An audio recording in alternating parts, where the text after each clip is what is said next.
आप उस डेलीगेशन का हिस्सा रहे। जी जी जी।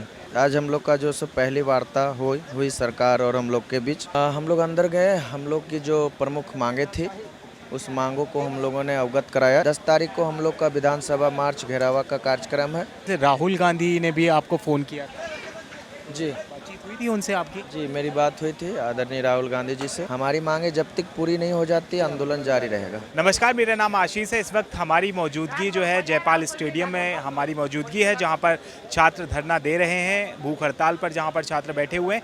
आज जो है सरकार के नुमाइंदों के बीच और जो छात्र हैं उनकी बातचीत हुई है। तो उस बातचीत में क्या निकला है, क्या बातचीत हुई है, क्योंकि हमारे साथ जिस डेलीगेशन में रविंद्र गए हुए थे तो उसमें उस डेलीगेशन में मौजूद थे, तो इन्हीं से पूछते हैं आखिर क्या बातचीत हुई है। रविंद्र, आप उस डेलीगेशन का हिस्सा रहे, जी जी जी। तो उसमें क्या बातचीत हुई है, अंदर कहीं क्या? आज हम लोग का जो सो पहली वार्ता हुई सरकार और हम लोग के बीच। सरकार की तरफ से डेलीगेशन में 4 मेंबर थे, 4 माननीय मंत्री थे। हम लोग के तरफ से 10 मेंबर थे। शिक्षा मंत्री थे उसमें? एक सुदीप कुमार सोनू जी थे, दूसरे थे चमरा लिंडा जी थे, दीपिका पांडे जी थे और संजय यादव जी थे। ये चारों थे। हम लोग तरफ से 10 मेंबर थे। तो ये सरकार ने फिक्स किए थे या आपने कहा था कि शिक्षा मंत्री होना ही चाहिए या फिर फला मंत्री होना ही? ये माननीय मुख्यमंत्री के आदेशानुसार उन लोग अपना डेलीगेशन तय किए थे। जी। फिर आप अंदर गए? हम लोग अंदर गए, हम लोग की जो प्रमुख मांगे थी उस मांगों को हम लोगों ने अवगत कराया। एक एक पॉइंट हम लोग बताए। जैसे हम लोग का जो डिमांड पत्र उस मोटा बता दीजिए क्या क्या। हम लोग का जो डिमांड पत्र था उसको हम लोग 3-4 भागों में कैटेगराइज किए हैं। पहला जो है सो रद्द, दूसरा जांच, तीसरा रिफॉर्म्स और अकाउंटेबिलिटी, चौथा अकाउंटेबिलिटी का हम लोग बात किए हैं। रद्द के बारे में हम लोग बताएं कि कौन कौन से एग्ज़ाम रद्द होनी चाहिए, क्यों रद्द होनी चाहिए। जैसे कि JSSC सिज्जल रद्द होनी चाहिए, 14 JPSC, 11 to 13 JPSC backlog 2023, JPSC backlog 2025, ACF FRO CDP इन तमाम एग्ज़ाम को जो सो रद्द करना चाहिए।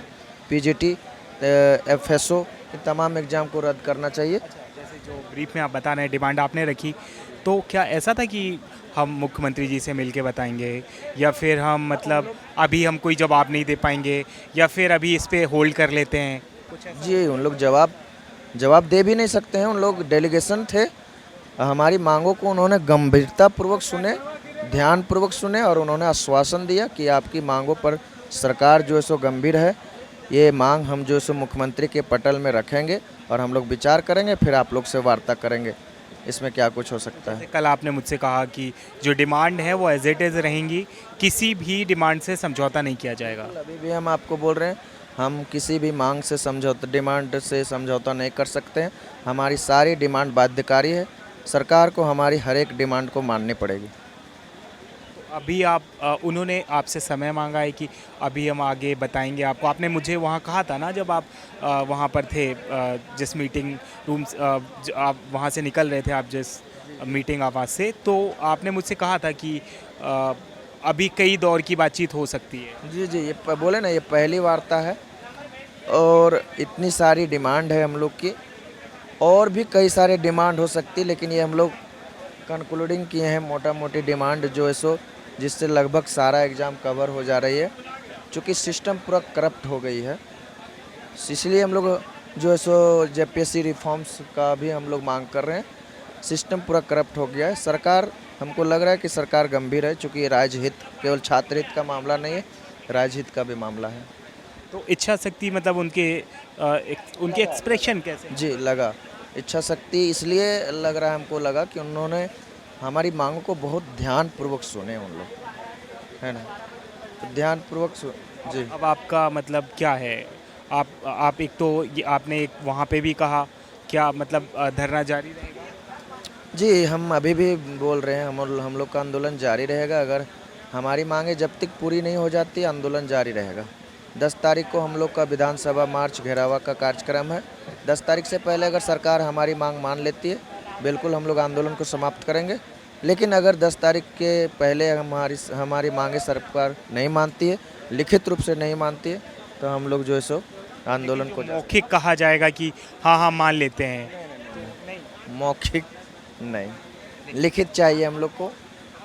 तभी आप माने। जी जी तो आज एश्योर किया गया है ना उन्होंने, जो उच्च शिक्षा मंत्री, उन्होंने कहा हम आश्वासन दे रहे हैं कि सारी बातें। सरकार गंभीर है, छात्रों के मुद्दों के साथ हमको लग रहा है कि सरकार है और होना भी चाहिए। अब देखिए इतनी सारी जनसंख्या में छात्र सड़कों पे है, अगर धरना में है तो सरकार को गंभीर होना बहुत ज़रूरी है। बाकी आपकी क्या रणनीति है या फिर क्या प्रोग्राम आपने फिक्स हम करें? सरकार का जवाब का इंतज़ार करेंगे, वो क्या हमारी मांगों को लेकर के क्या जवाब देते हैं। सरकार अगर हमारी मांग के प्रति हम लोग को अगर संतुष्ट कर लेते हैं, बिल्कुल ये आंदोलन छोड़ देंगे। संतुष्ट नहीं कर पाते हैं हमारी मांगे, हम तभी संतुष्ट होंगे जब हमारी 100% मांगे पूरी नहीं होती। अच्छा, जैसे राहुल गांधी ने भी आपको फ़ोन किया था, जी बातचीत हुई थी उनसे आपकी? जी, मेरी बात हुई थी आदरणीय राहुल गांधी जी से। उनको भी यही परीक्षा माफिया किस तरह फल फूल रही, परीक्षा में किस तरह धांधली हो रही है, इन तमाम बातों से उनको मैंने अवगत कराया। वो भी सकारात्मक आश्वासन ही दिए कि हम और कांग्रेस की पूरी टीम आपके साथ है, आपके मुद्दों को झारखंड सरकार में हम लोग रखेंगे और आपकी जो भी समस्या है वो बहुत जल्द खत्म होगा, उन्होंने आश्वासन दिया। राहुल गांधी ने कहा हम पंजाब में जो भी गलत हुआ, या मतलब पंजाब में भी पंजाब के छात्रों के साथ हैं, हम दिल्ली के छात्रों के साथ हैं, हम झारखंड के छात्रों के साथ हैं, तो क्या उनके आपको आश्वासन पे एतबार है? बिल्कुल कोई एतबार नहीं है। कोई एतबार नहीं, क्या आप क्या पूछे? मतलब उनको आपके उन पे भरोसा है, उनके आश्वासन पे एतबार करते हैं आप उनके जी जी जी, भरोसा, देखिए भरोसा बिल्कुल है और भरोसा करते हैं, क्योंकि ये जो पेपर लीक या परीक्षा में धांधलियाँ जो हो रही है, मुझे लगता है इसे राजनीतिक मुद्दा नहीं बनाना चाहिए। और यही कारण है कि आज राहुल गांधी जी ऐसे बयान दे रहे हैं कि हम पंजाब में भी अगर धांधलियाँ होगी तो वहाँ भी हम रहेंगे, झारखंड में भी, बिहार में, देश के कोई भी राज्य में होगी तो हम आवाज़ उठाएंगे, क्योंकि ये मुद्दा जो है सो छात्र हित का मुद्दा है और छात्र जो है सो इस देश का भविष्य है, इस राज्य का भविष्य है। अगर छात्र हित में खतरा हुआ तो इस देश में खतरा होगा, समाज में खतरा होगा। इसलिए राहुल गांधी का कहना बिल्कुल जायज़ है कि ये जो है सो कहीं भी का मामला हो, अगर छात्र हित में हो तो साथ रहेंगे, पेपर लीक का मामला हो तो उजागर करेंगे। ये देखिए, ये रविंदर थे जो सरकार के साथ मीटिंग वार्ता में जो गए हुए थे, और उनका साफ कहना है कि सरकार, आश्वासन सरकार ने दिया है, अब सरकार के कॉल का हम इंतज़ार कर रहे हैं, वो किन किन बातों को मानती है। लेकिन इनका साफ कहना है रविंदर का कि आगे हम किसी भी अपनी डिमांड पर समझौता नहीं करेंगे। राहुल गांधी ने इनसे बात करी, उस पर भी उनको एतबार है, लेकिन उनका ये भी कहना है कि सरकार की तरफ से लिखित आश्वासन चाहिए, तभी हम यहाँ से कुछ आगे का प्लानिंग या फिर आगे का जो धरना समाप्त करना है या नहीं करना है, उस हिसाब से तय करेंगे।